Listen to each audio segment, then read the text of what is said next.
चला आज आपण बनवणार आहे मी टाकणार आहे मिरचीचा ठेचा आहे, त्याच्यामध्ये लसूण, हिरवी मिरची आणि कोथिंबीर टाकली आहे. हे आपण याच्यात मिक्स करून घेऊया आणि मीठ टाकूया. मी मीठ अजिबात टाकलं नव्हतं, आत्ताच मीठ टाकते 1 चमचा मीठ आणि मिक्स करून घेऊया. हे बघा सगळं मिक्स झाले. सोडा टाकायची गरज नाही कारण की ऑलरेडी हे झाले मिक्स झाले.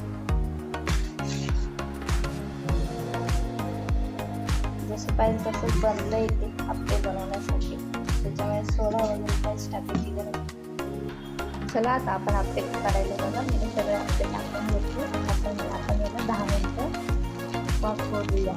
आपले 10 मिनिटं झाले, बघूया आपण. झाले आपले आप्पे. आता आपण उलटे करून बघा. मी सगळे आप्पे उलटे करून घेतले. आता थोडंसं याला परत 5 मिनिटं वाफवू देऊया.